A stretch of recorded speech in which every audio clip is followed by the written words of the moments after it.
আসসালামু আলাইকুম গাইস, কেমন আছেন সবাই? আশা করি সকলে ভালো আছেন।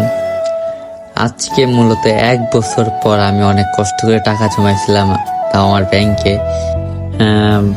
বাবা মা টিফিন খাইতে দিত, কিন্তু সেই টাকা না খেয়ে আমি হইতেছে ব্যাংকে জমাইতাম। তো আজ অনেকদিন পর আমি সেই ব্যাংকটা কেটে ফেললাম, দেখি কয় টাকা আছে। যদি টাকাগুলো দিয়ে আমার একটা স্বপ্ন যে আমি একটা আইফোন কিনবো, পরে সবাই মিলে চিন্তা ভাবনা করে ভাবলাম যে একটা আইফোন না কিনে একটা গরু কিনে ফেলাই। তো আমরা দেখতেছিলাম যে কয় টাকা হয়। তো আমি টাকাগুলো গুনতেছিলাম ঠিক করতে করতে। তো আমি ভাবছিলাম যে হইতেছে একটা গরু কিনবো। পরে চিন্তা করে দেখলাম না, একটা না কিনে যদি 2টা কিনতে পারি তাহলে হয়তো বা একটু ভালো হবে। যদি ছোট ছোট 2টা গরু কিনতে পারি তাইলে আর কি একটু লাভ একটু বেশি হবে আর কি। যেহেতু 8-6 মাস পরে কুরবানি ঈদ, তো আমি চেষ্টা করব যে হইতেছে এই কুরবানি ঈদে একটা গরু বিক্রি করে দেওয়া দরকার। তাই আমার একটা সিদ্ধান্ত যে একটা বকন কিনবো আর একটা হইতেছে যে হইতেছে হাড় গরু, ওইটা কিনবো।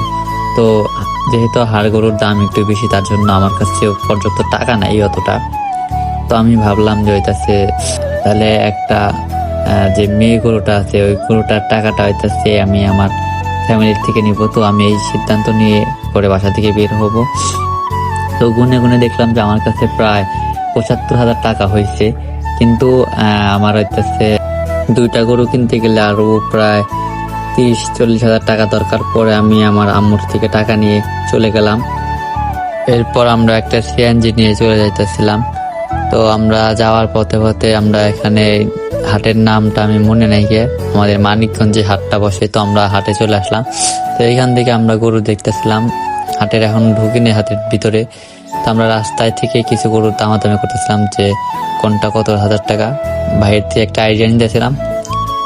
তো আমরা এখান থেকে কিছু গরু দেখলাম, কিন্তু আমাদের পছন্দ হলো না। তারপরে আমরা চলে গেলাম হাটের ভিতরে। তো হাটের ভিতরে আসার পরে আমাদের এই গরুটা পছন্দ হইলো। আমরা দামাদামি করতেছিলাম, কিন্তু আমরা পরে দেখলাম যে গরুর শরীরে একটা দাগ আছে। ওই যে কি জানি কয়, এটার একটা অসুস্থ যে দাগগুলো থাকে, ওই দাগগুলো। তো হাটটা অনেক বড়, হাটের মাঝখান থেকে আমি একটা ভিডিও নিলাম। তো প্রায় 4-5 বিঘা জায়গার উপরে আর কি হাটটা, অনেক বিশাল। পরে শেষ আমার একটা গরু আমরা কিনলাম। তো এই গরুটা আমি দেখাইতেছি। তো এই গরুটা আমরা কিনলাম, গরুটার দাম 45,000। এরপরে আমাদের আর একটা গরু কিনতে হবে, যেহেতু এর কারণে আমরা হইতেছে এখানে দাঁড়াইছিলাম। আমার আব্বু গিয়ে হইতেছে আর একটা গরু কিনে নিয়ে আসতেছিল। পরে অবশেষে আমরা গরু 2টা কিনে নিয়ে আনলাম। আনার পরে আমরা একটা ট্রাক ভাড়া করলাম। তো ট্রাক ভাড়া করার পরে আমরা ট্রাকে গরু উঠাইতেছিলাম।